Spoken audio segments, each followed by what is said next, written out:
Hello everyone, JRDeal96 here with a brand new reaction. As you can tell by the title, it's another Jacksepticeye video, and this one is pretty interesting. At the time of me filming this, he just uploaded this today. It's his first upload since the, dating or siblings video he did with Evelyn. So, this one got me intrigued. These are the greatest games of all time. I am assuming that this is his, tier ranking or his favorite games of all time. I know for sure that one of those games is probably Shadow of the Colossus and stuff like that. I'm pretty sure that's what he's referring to. But, anyways, I might as well just get right into this video and see what this is all about. So without further ado, let's react to this video, shall we?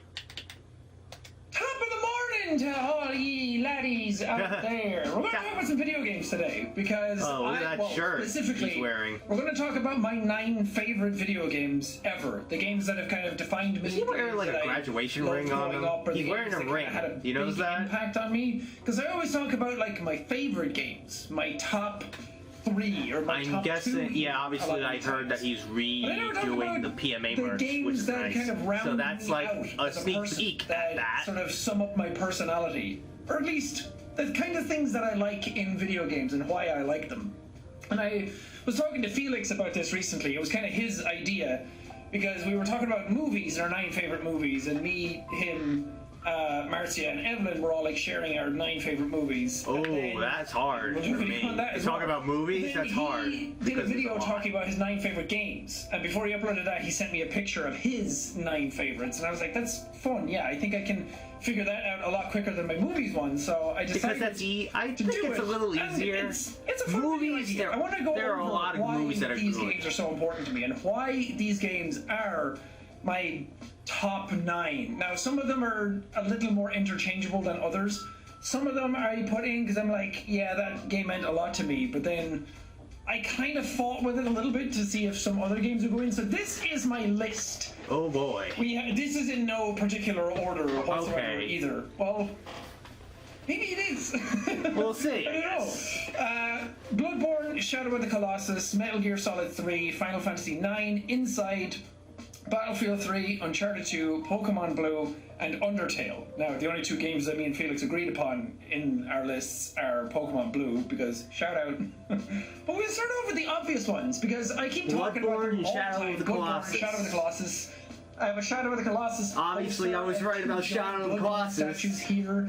I have some Dark Souls stuff as well, but I didn't want to put in games from the same developer. I didn't want to put in, Dark Souls and Bloodborne. Or like Metal Gear Solid 1 that is and interesting. 3. That would be a lot harder for me. I wanted to make sure I had one game from each of these developers and I'd kind of double them up. But I keep talking about how Shadow of the Colossus is my favorite game ever. Yeah. But I think Bloodborne actually is. Really? I know. I'll give you a moment to gasp for a second. Shocking. Constantly talk about Shadow of the Colossus all the favorite game ever. I've done 2 series on it, the HD collection and then the full-on PS4 remake. Top of the morning, ladies. My name is Jacksepticeye, and welcome, finally, to the Shadow of the Colossus remake. For those of you who don't know, this is my favorite game ever made. And then that was great. I haven't done any series on Bloodborne. I've done 1 video on it, but I think, Shadow of the Colossus is the one that hit me harder at the time. I was around 16, 17. It came out 2006 or 7-ish, didn't it? And I didn't know anything about the game. I loved video games in general. I went into a GameStop in Athlone in Ireland, and I saw the box for it, which was this. And it was like the paper version that came with all the postcards and everything, like the special edition. And it just looked so cool. The idea that you could fight giant monsters, and I looked at the back of it and it looked cool. PlayStation 2. I have a bit of cash that I can spend on a game today. I'll take a chance on this one. I knew nothing about it. And then when I brought it home, of course, it floored me. It completely changed my perceptions of what video games could be, because a lot of video games were very simple back then. Hey! Spyro, Banjo, Mario, and Crash, and all those other ones. Kind of games. Like, since then, stuff like Journey and like Inside and like Bloodborne and all those kinds of games came out where it was more Some like, of those games are on my list. Don't tell. Spyro, but back Crash, then, I had never played a game that Mario. was as ambiguous as Shadow of the Colossus was. It was so different. I would from love to do a anything video I'd like played, this, where you were explaining all basically that. just wandering around an open Explaining world that why was those empty games mean a lot in to me. sea of games that were trying to One of my replicate favorite Grand games Theft of all Auto. time. And then this came along, and you did nothing in the open world except find giant monsters and kill them. It was basically just a boss rush game with a glorified kind of like level design. And I didn't know that that's what games could be. It opened up my ideas of what a game could be, like artistically, sort of cinematically. It was one of the first games that made me cry from my memory. Really? And the ending was just kind of like, what? And it left this really weird feeling in me that just never ever went away, and I thought about it every day for like a year after I played it. Holy crap. And it kind of shaped a lot of what I think games can be. It kind of like merged it with something else in my brain that I didn't know I loved. I didn't know I loved giant monsters as much as I did. So it kind of opened up my brain a lot. And that's why I think I was saying it was my favorite game ever for a long time. It's still really high up. Maybe these two are tied, Bloodborne and Shadow of the Colossus, because I love both of them a lot, but Bloodborne is the one that I go back to a lot. I play Bloodborne at least once a year. 5 times a year. Really? And that's no exaggeration. I play it about 5 times every year. I go through it so many times. Last year, because it was miserable, I think I played through it like 8 times back to back. I just sat down, played it back to back to back to back to back, constantly. And sometimes I play it with Evelyn. And I think that that's why it's probably my favorite game ever, and for other reasons that I'll get into. I always said that Dark Souls was my favorite FromSoft game. The only game that's ever come close to beating this as my favorite game ever was Dark Souls. I loved the style. It was another game that kind of blew me away because I didn't play it. Yeah, a lot of people like that game too, Dark Souls. I didn't have a console to play it on. I played it on PC when it came out much later, when that it was their first PC port of their games. Played it, and it was nothing at all what I expected. It was so slow and methodical and so visceral, and you had to, like, nowadays everyone knows what a FromSoft game is, but back then I had no idea. I'm playing that for the first time. It opened up my mind to all these other possibilities of like, holy shit, this is what, like, this is my style of game. That risk-reward type of scenario. And then for a long time I thought Dark Souls was my favorite game in that sort of Soulsborne series, now including Sekiro as well, but I once Bloodborne came out, I played it. I didn't like it the first time because it was so different than Dark Souls. And then the more I played it, the more I liked it. I liked how much faster it was. I liked how, I don't know, I don't want to use the word visceral again, but you know what I mean if you've played it. It's so like in your face, like get up and close, destroy stuff, and I loved the story to it. It was so H.P. Lovecraft, and it was so like 2001 Space Odyssey kind of stuff mixed together. And I'm a huge like fantasy sci-fi nerd when it comes to storytelling. Anything got to do with time travel, anything got to do with science fiction, anything got to do with like giant monsters, anything, if all of them work together, beautiful. But I love that kind of stuff, and seeing none of these games encapsulate on my H.P. list. Lovecraft and Eldritch. This is his list, obviously, so perfectly, I will respect as well his as opinion. an incredibly. Oh God, that's fucking terrifying. So spiders, fuck that. Through it, doing the different builds. It doesn't have as much build variety as say like a Dark Souls. I say clear away from this game. It's the one that I feel like I can get back into and play non-stop. Bloodborne is my desert island game. Shadow of the Colossus is an incredible game, so artistic, so perfect. But it's one of those games that you play it once and then it's like, I'll do time trial mode, but then you kind of run out of stuff to do in it really quickly. So Bloodborne, for that reason, I think has taken up the mantle as my favorite game ever. And it introduced me to like Victorian styles, which I didn't know I loved until I played that game, and I'm like, oh yeah, I love the clothing, I love the architecture, I love all that kind of stuff. The sort of like Renaissance sort of look to it. Oh, it's so good, it's so dark, it's so gritty. And then I went back and played Dark Souls 1. It didn't hold up as much as I thought it would. Well, you gotta remember back at the time that it was the first game, I guess, and it wasn't really, polished. The world design is incredible. but the gameplay just feels kind of sloppy at times now. There's 4-way rolling in it. You can't even do 8-way rolling in Dark Souls 1. Piece of shit game. Moving on, I could talk all day about some of these, but I don't want this video to go on forever. Let's talk about Metal Gear Solid 3. Ooh. I think the top 4 games probably in this list are the way I would perceive them, as in like my top 5. Metal Gear Solid 1, I should go back to first, was a game that I played when I was 10, and I played it on PlayStation 1. A friend of mine had it. I saw a little bit of it, decided, okay, I need to get this game. Borrowed it from him back when it came in the 2-disc case, and you had to figure out Meryl's codec by looking on the back of the case. Yeah, I don't know what the fuck to do. You have to look at the back of the CD case for Meryl's codec number. Oh, well, how the fuck was I supposed to figure that out? The Colonel tells you. Oh, whoops. What? I killed him. Like Psycho Mantis, like change controller ports. Stuff really works anymore. Yeah, I don't know what the fuck to do. Dude, you gotta plug the controller into the second controller port. Oh. And I loved it. It was so cool to see a video game blend movie action so seamlessly. I think it probably is the first game to ever do that. Nowadays, when you have games like Uncharted 2, which is in my list, and those big set pieces, and games that are really like a movie, and Call of Duty is kind of like, their campaigns are very like action movie-esque. Games like that didn't really exist back then. When you were playing a game, it was very like gamey, and then that came along. Metal Gear Solid 1 is the game that introduced me to voice acting in video games and how cool it can be. I can't see Sokolov from here. There are sentries posted around the perimeter. I wonder how many are inside. War. I think it was my first foray I knew he was gonna do that. I was just thinking that. As well. I mean, I kept playing Pokemon, but I don't know, there was something about Metal Gear Solid that was so anime without me really knowing what anime was at the time. You know, Pokemon at the time it was anime, but it felt a lot like other cartoons.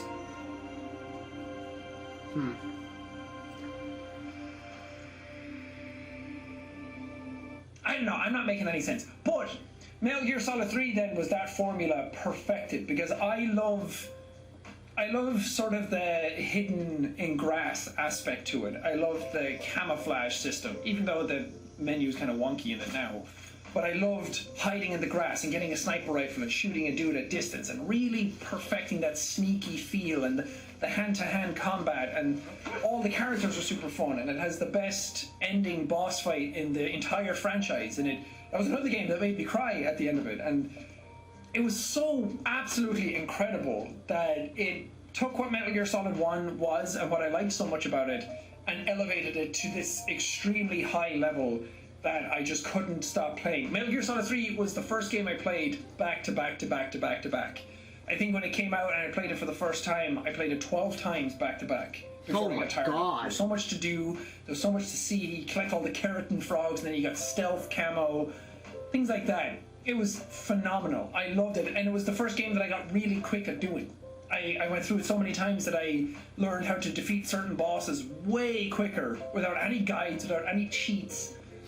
Oh, it was so good. I love Snake Eater a lot. I haven't played it in a while. I wonder if it still holds up, but I just love the end boss fight in that, the sniper rifle sort of fight, and the way that you can defeat him like 3 or 4 different ways by leaving or changing the time in your PlayStation, in your PS2 back then, and then you would come back and he was dead from old age.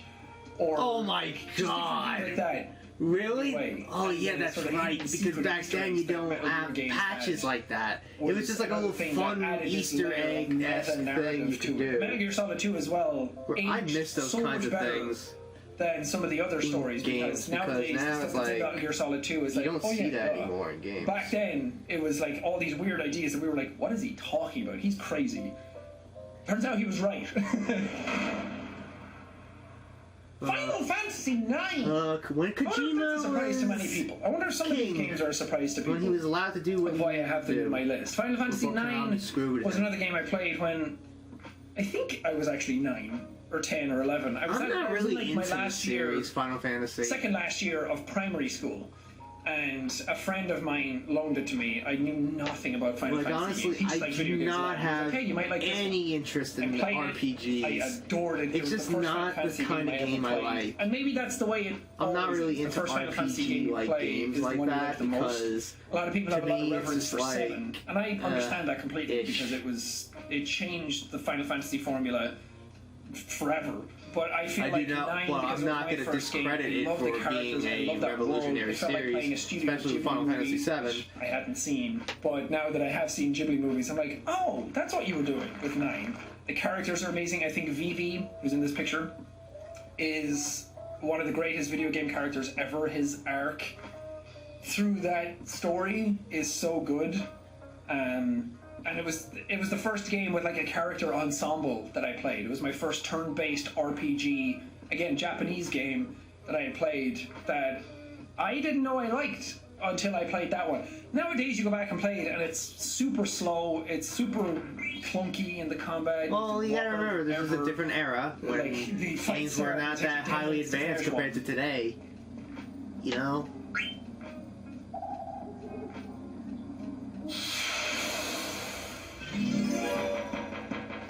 It's helped by the newer versions because you can speed them up. But I feel like that game, the world that was in it, the story it was telling, the summons that you could get, the character dynamic between Garnet or Dagger and Zidane was so cool. I'd never played anything like that before, and it blew me away. The final boss, terrible. Of course. Some of the stuff in it, terrible. But it was that, again, another game where you could get through the story pretty quick, but if you went off the beaten path, and me and my friend had a guide from, I think it was the Prima guide.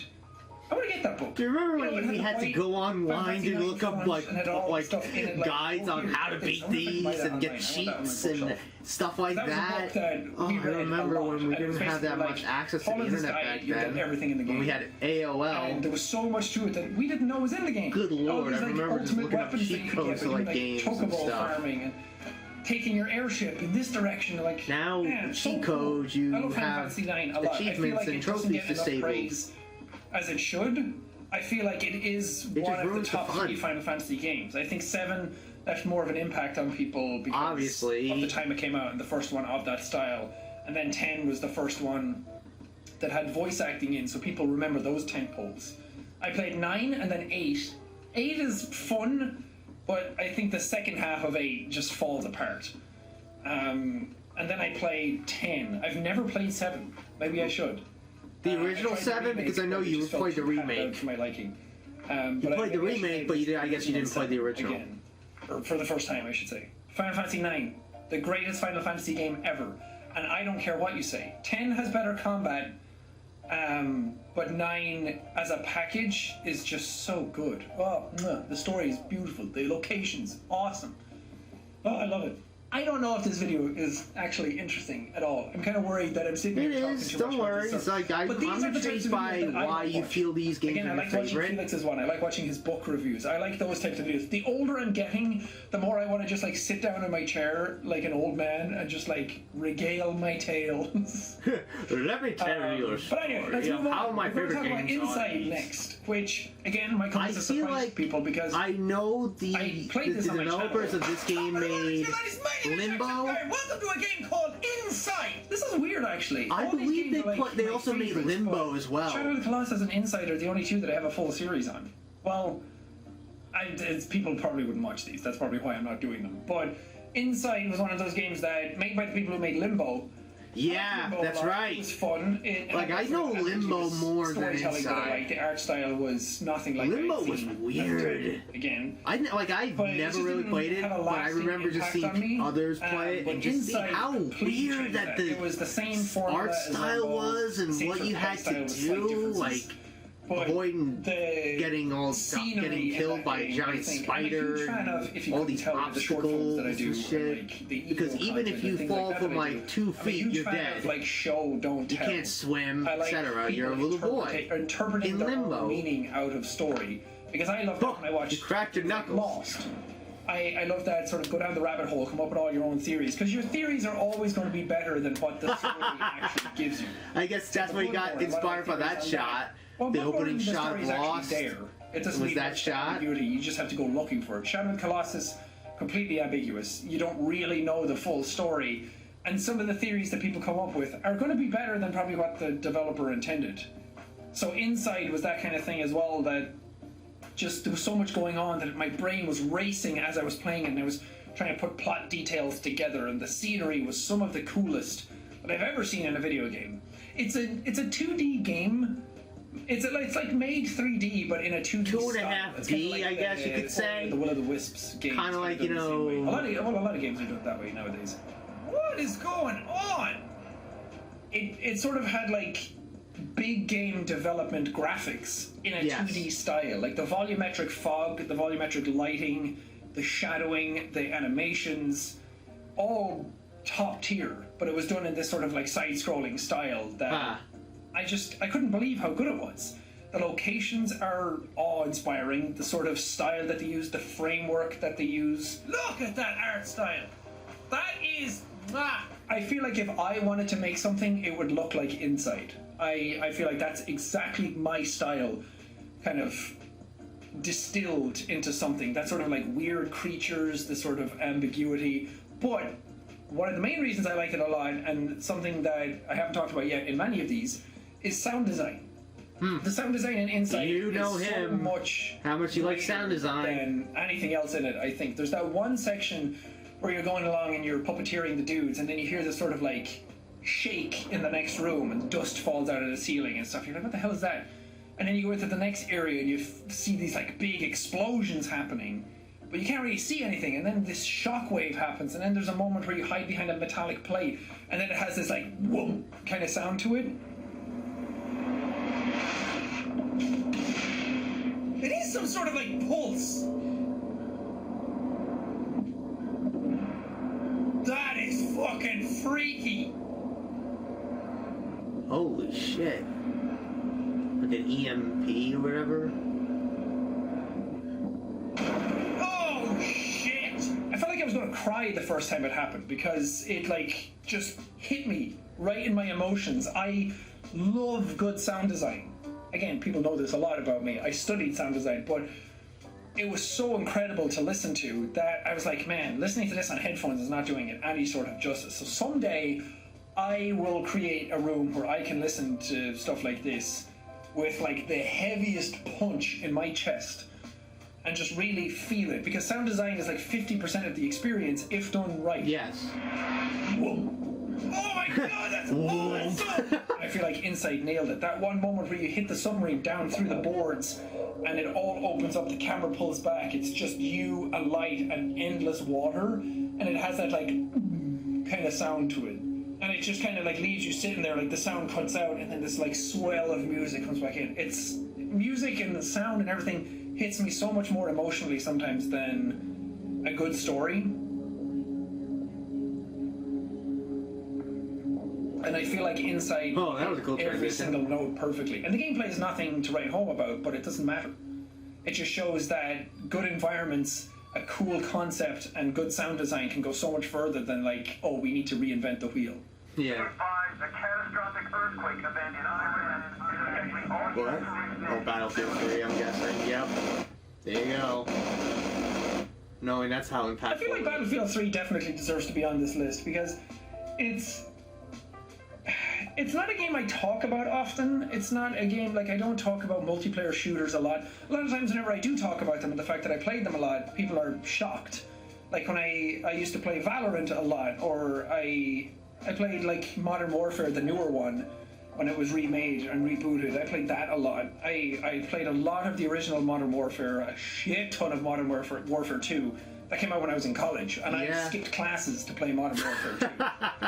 I had played a lot of multiplayer shooters in the past, but Battlefield 3 is the one that I played the most. I put over 1,000 hours into that game, which these days is nothing. Ridiculous. 1,000 hours? Try 10,000 hours in World of Warcraft or Team Fortress 2. Yeah, exactly. I get it, but for me, I'd never put that much time into a game. And it was also, I think the reason it hit me more is because it's the game that got me into PC gaming. I play so much of my games on PC now, and it's my preferred platform to play games on. But I didn't play PC games before that. I was strictly a console gamer, specifically like Sony consoles. and Battlefield 3 was being teased, and that, if any of you are into Battlefield 3 at the time, you will know that that teaser trailer that came out was like, holy crap, we've reached real life graphics. Objective 20 clicks north. Well, that's how we felt at the time, because... I guess we're late to the party. Where's the LT? Hang right up here. Nothing looked that good. That original, like, it's like a level in the Middle East somewhere, and they like, there was like a whole demo video for it, and they had teased that, and then getting out of like the APC. I was like, how the hell does a video game look like this? And I was on a lot of gaming forums back then, and they were all talking about like, oh yeah, you're gonna have to get it on PC to see it look that well. And I was like, PC gaming, huh? And then that was look at a game like Watch Dogs and how good that game was when they first unveiled it, but then when you get it, it's like completely downgraded. I didn't realize like you could upgrade the resolutions and change them, and there was all this flexibility and graphic styles and like presets and having some stuff on medium and other stuff on high to like tailor the game for what you wanted. I had no idea about frame rates. I didn't know 60 FPS was such an important thing in games. And that 60 versus 30 debate was going on back then. Nowadays it's like, no, you need 360 hertz monitors, which I have. You need like 20... really high frame rates to like really like a 20 gigabyte RAM, memory RAM. Kind of stuff. I had no idea about any of that. It was so fun to learn about it. And I got a PC. I started playing Battlefield Bad Company 2 on it because I played that a lot on my PS3 as well. And then that was the game that introduced me to WASD and using a mouse at the same time. It's so obvious how to control a character like that now. But I remember playing Stalker Shadow of Chernobyl.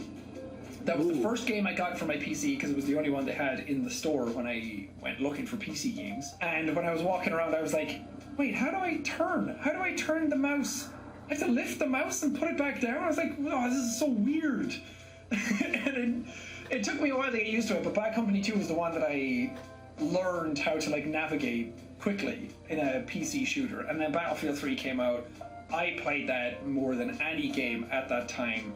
I would stay up all night playing it. Caspian Border is one of my favorite multiplayer maps ever made. And it's coming back in Battlefield 2042. Oh yeah, they're making a new one, aren't they? It's like over a month away. I'm so excited for that game. So if you didn't know, I'm big into like first-person shooters in like multiplayer. And Battlefield 3 is like I'm kind of into that too. And then I played a lot of Battlefield obviously. 4. But because of the introduction to PC gaming and like really delving into it and staying up all night playing a game, Battlefield 3 makes the list for me. And it has phenomenal sound design. Of course, you and your favorite thing is the sound design. Holy shit! DICE are like the kings in the industry of DICE! Really they made Battlefront. They made the new Battlefronts. And Battlefield 3. Battlefront 1 with the thermal imploder. Games. That is one of my favorite satisfying sounds in anything. Onwards. That sounds like something you would hear in Star Wars. That's how good that was. I love that sound. I love the thermal imploder. It's so satisfying when you get a kill with that. I didn't know if I should leave in. There are other games that I thought about putting in here, like Portal 2, Half-Life 2, not because they're all sequels. But there's a lot of games that I feel like could probably occupy this position. But I feel like Uncharted 2 has a special place in my heart as well. Of course, like I never played those games either, but I do know that like the first game was almost like completely different compared to the second one. Whatever you want to say. Like the first game was completely different compared to the second one. They revamped it. You know how every protagonist in a game these days talks to themselves? Which is so annoying most of the times. Like I remember playing Horizon Zero Dawn, and Aloy talks to herself constantly. Here they come, corrupted watchers. Can't be too prepared. And sometimes it works, but for her, it really pissed me off. It's like such a detractor. It's a little too much. Because like they all feel like they're trying to emulate Nathan Drake. They all feel like so. I guess that was like Nathan Drake started that whole talking to himself and thing, quipping and being like, quips. Okay, well, Spider-Man makes more sense. Kind of stuff. Save my ass again. And then so many games tried that afterwards, and that, like, slow-mo walk through a crack in the wall. God of War 3 kind of did that as well, and then every game... God of War 3 is also a game that could probably go into this slide. Of course, God of War. For the spectacle in it, but 3 is Uncharted always 2 talked was about. that game that I feel like kind of changed the industry. And the set pieces that were in it had never been seen before. Maybe in like Half-Life 2. Half-Life 2 has some incredible set pieces as well, but it wasn't like cinematically framed the way Like Uncharted how was. Uncharted And was. then Uncharted 2 got known for its set pieces then after that, and it kept trying to make bigger ones. And then Uncharted 3 came out, and they kind of thought of set pieces first and then built character and story around those. Top of the morning to you laddies. My name is Jacksepticeye, and in this video I'm going to play some Uncharted 3. Because why not? Uncharted 3 sucks. It's Oh, not wow. as narratively tight as the other ones. The gunplay is kind of sloppy. What about 4? The characters are boring. Lost The Legacy story and all in it is that. not great. The set pieces are phenomenal. Of like course. That boat sequence and the plane sequence are some of the greatest, but if it's tied to a crappy skeleton, then I don't really care. I don't have the If it's tied to emotional a attachment crappy to it. Then. skeleton. Uncharted 2, I don't know, I played a lot of that game, and I used to replay sections just to see those set pieces. And the gunplay is kind of sloppy in that, the platforming is kind of just like, point in this direction, and Nate will go that direction kind of stuff. But that's, again, Horizon, Ghost of Tsushima, all these games now have that same type of platforming to them. And Uncharted 2, well, Uncharted 1 did a lot of it, but Uncharted 2 perfected it and made it so much better. But I really liked the story. I liked Nathan Drake in that game. It was also another one of those games like Metal Gear Solid 1 that took sort of Hollywood cinematic movie style stuff, which I love. It's movies one of and those games that factory took a and lot that of kind stuff in inspiration general. from movies and But then replicated that that opening of him in in... the train and the camera Oh yeah, this is sideways the and then one cut to, like, clip I kept seeing a before lot that, and of then you was the caught up to train that. sequence. Man, that's you so know, good. when he's dangling from the train. Yeah, I know this sequence.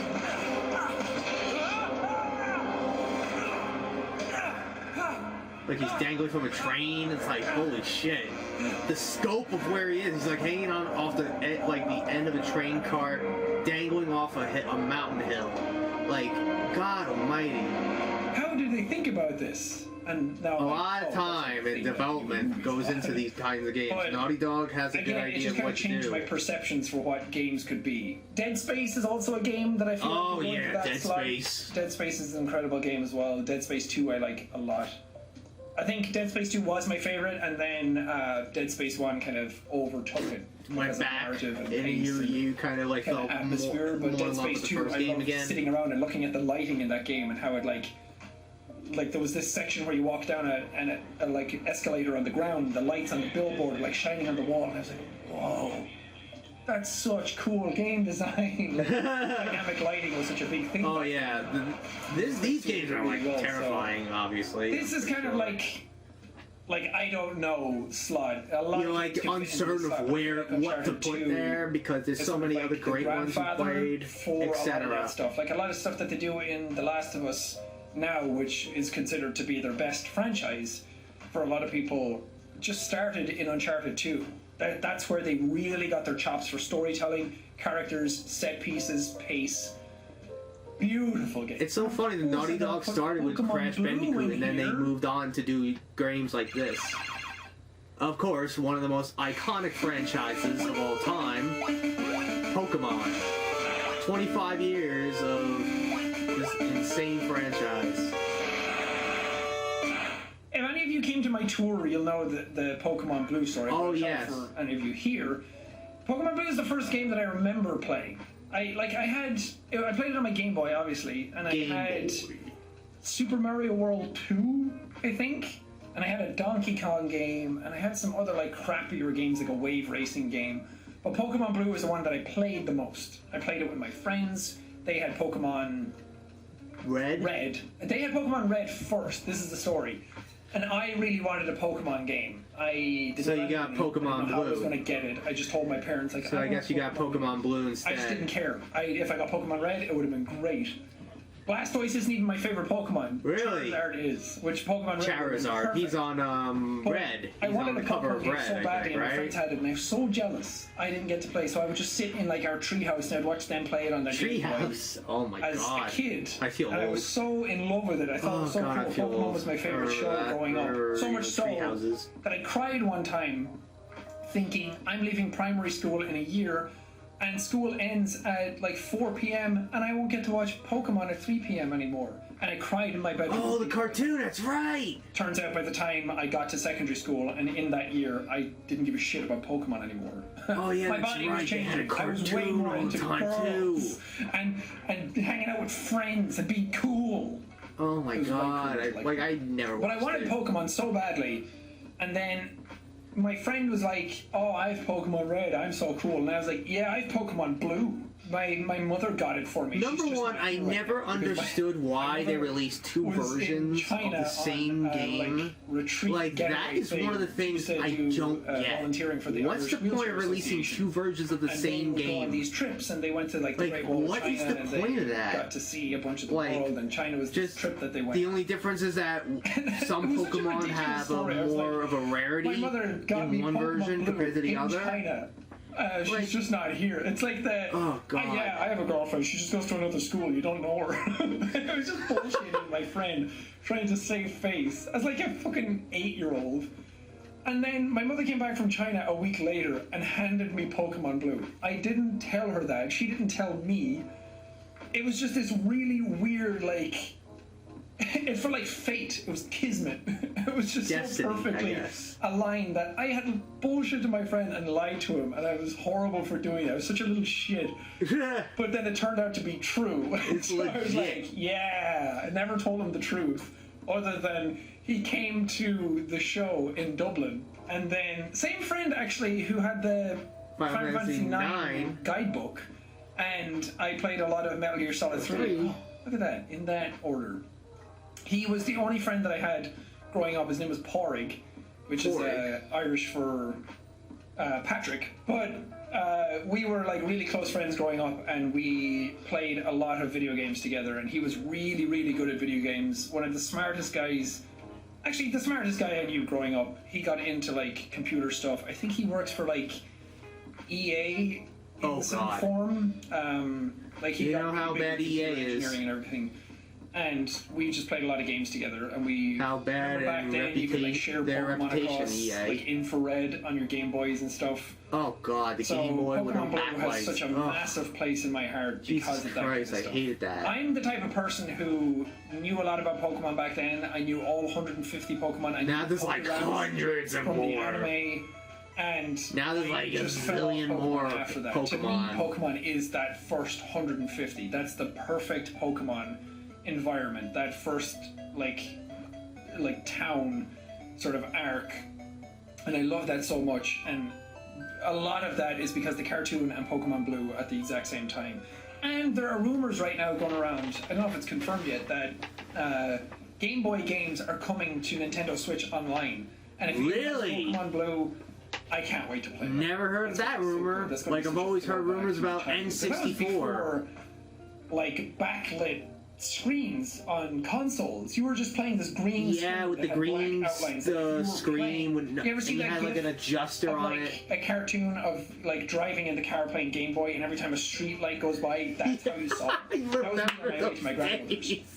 Every time a street Oh, light went by, you had to get I like would an look at it. I would be so attachment worried my of like a batteries would light, run out one of before those I got to my stupid bendable grandmother's lights you had to get And to attach to your Game Boy, I and got, it's so the shit. magnifying screen light on it later that I could see it. Yeah, I remember That was those the days. first They were gaming so. system that I had. It was Blue on awesome, PlayStation. just like So Pokemon Blue struggling. has such an I would have to wait enormous until I get reach. home to start playing again. Probably more so than any of these because it was the first thing that got me into video gaming. And last but not least, a lot of people are going to be really happy to see that Undertale is on my list. Because I talk about it a lot, Undertale. and I say that it's Undertale is my favorite series that I've uploaded on my Undertale. channel because I think. I never not only really was it a was really intrigued in great that game, series or but I in feel that like game. I did a really good job representing the game. Yeah. We all know. Yeah, the fizz break. Oh, yeah, that's right. Yeah, you just forgot to edit that out, bitch. A lot of people love the voices that I did, which... Oh, yes.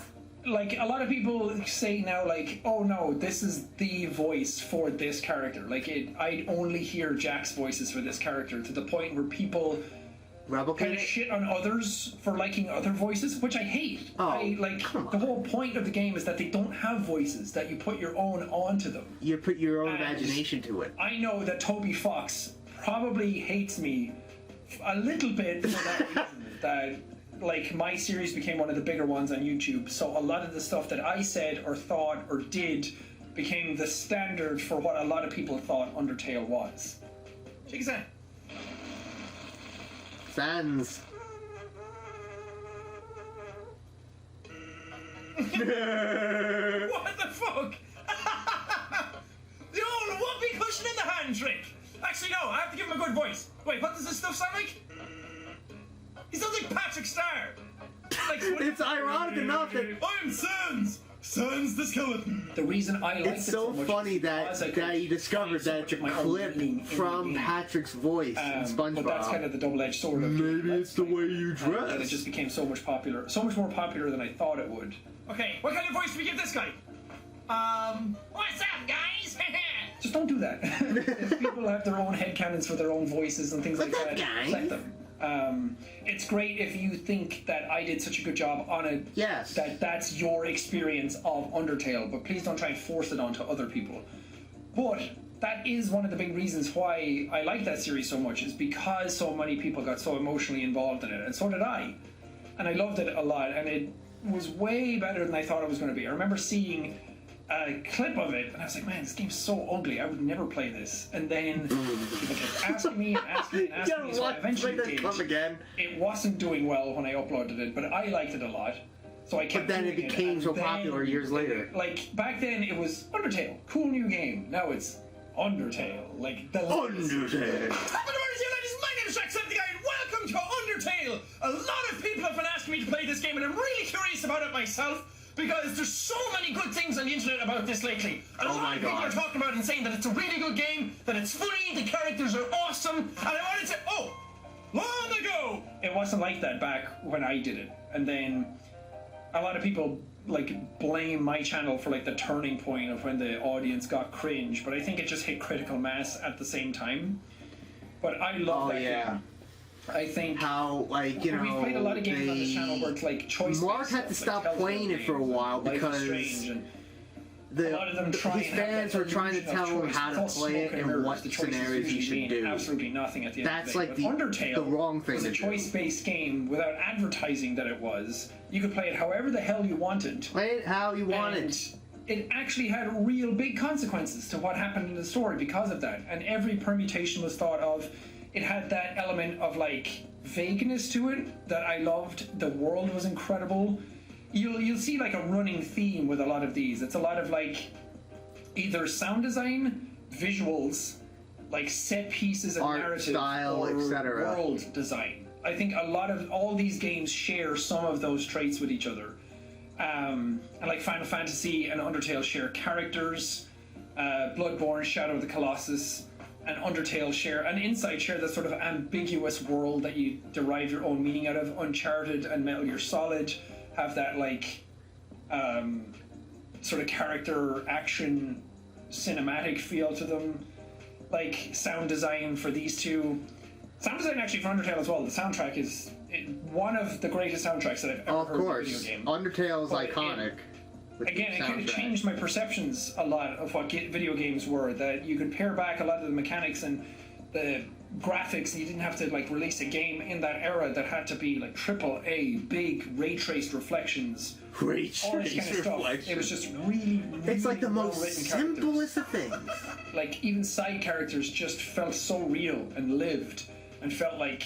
It's like the most basic, simple 2D that I had never seen before. Super Nintendo graphic style, I guess, that what is makes it very appealing. Was so good. The type of gameplay that it was so different from like again turn-based. It was one of those games that I'm like, yeah, I like that a lot. And then as time went on, I was like, man, I really like that. And then man, I fucking loved that game.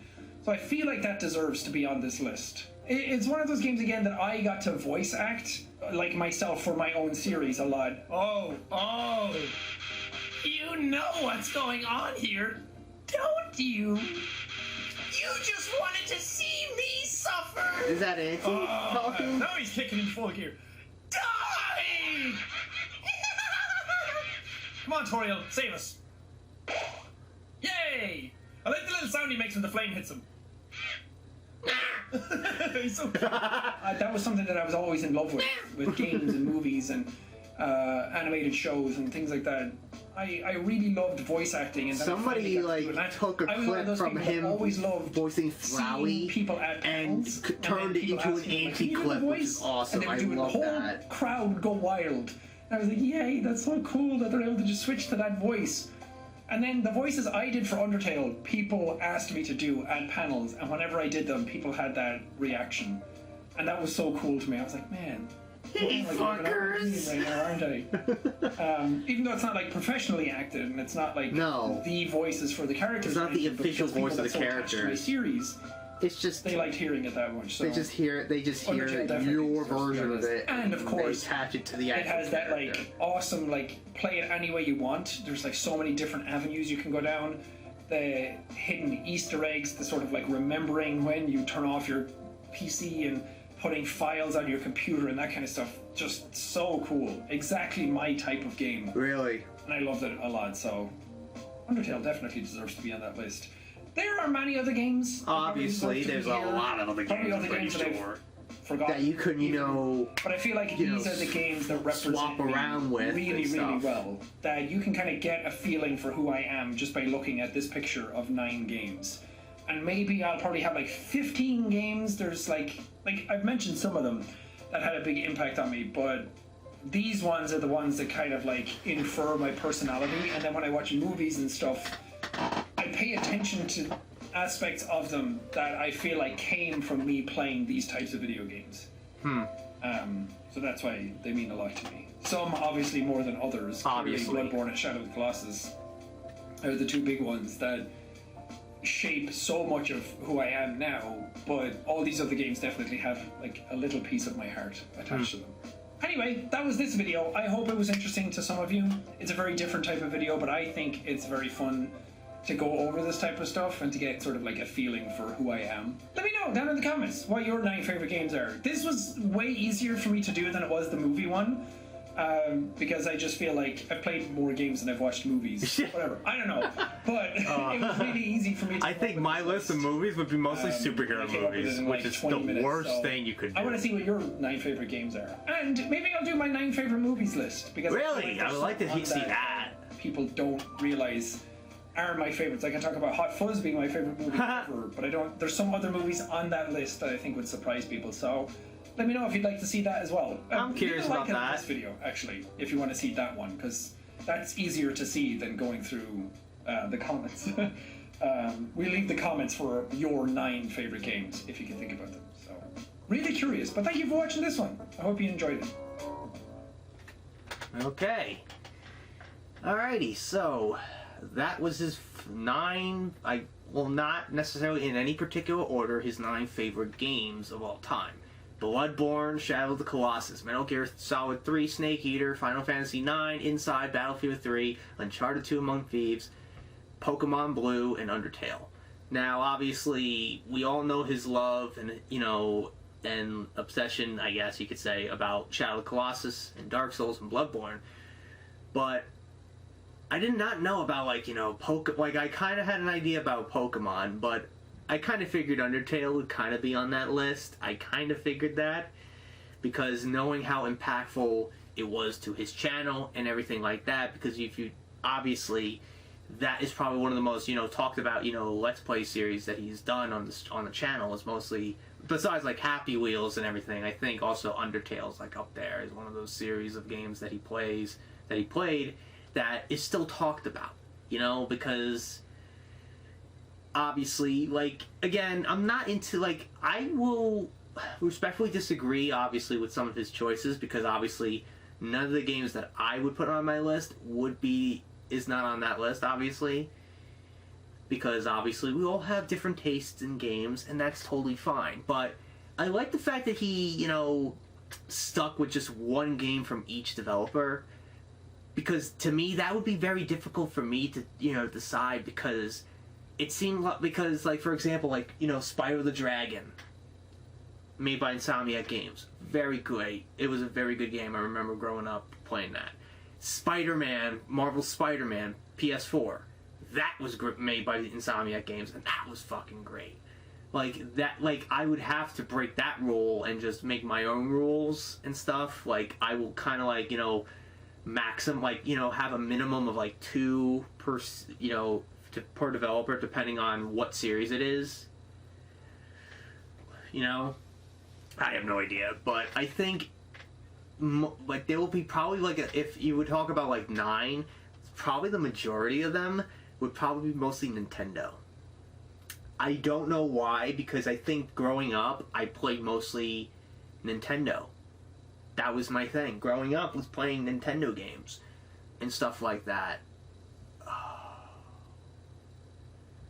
Oh, another great game I don't really talk about, but I remember when it came out and like, you know, how awesome it was, and you know, the opening when you, before you get on the start screen, Rayman 3 Hoodlum Havoc. That game is probably one of my favorites, and it was just so good, and just, you know, the art style, and you know, the coolness, like, you know, of Rayman, obviously, and obviously that damn intro with the song Matter by Groove Armada, I believe. Holy shit. If that didn't pump you up as a kid, I don't know what's wrong with you. But, you know, I remember just being hyped whenever I played that game. I wish I can still play it now, but I remember they re-released it on, you know, Xbox 360 and stuff like that, but they completely removed the whole Matter intro, which sucks. It sucked that they removed the intro. They removed a lot of the content that you can get in the game too. In the HD port of the game, they kind of removed a lot of the content, like those bonus How to Kill Rayman episodes. You see all these, you know, goons trying to find a way of how to kill Rayman and stuff. They removed some of that for some reason. I do not know why. But anyways, I think this is a video I love to do myself. Like a top, like, I don't know if you want to say like top 9 or like, you know, my favorite games of all time, and lists like that. Like, obviously it wouldn't be like in no particular order, obviously, like you could change them, but these, like the 9 games that come off that I could think off the top of my head, that would be on my list, like, you know, stuff like that. So let me know if you want to see like a video like that with me, like if you want to see my favorite games of all time, because obviously I don't know if you would agree with some of them, but also you got to understand that how impactful they were on my life, on my childhood, and everything like that. Because they were very impactful on my life, and, you know, kind of shaped me into what kind of a gamer I am, you know? So anyways, hope you guys enjoyed. If you did, hit the like button, subscribe, share this video with your friends. Be sure to ring that bell to be part of the notification squad. Be sure to check out my Instagram, because I make collabs with Markiplier, Jacksepticeye, and myself. I also reenact as a cosplays on there, so you can check it out. And be sure to check out my Tumblr and my Discord in the description as well. So until next time, JRDeal96 signing out, and I will see you guys in the next video. Peace!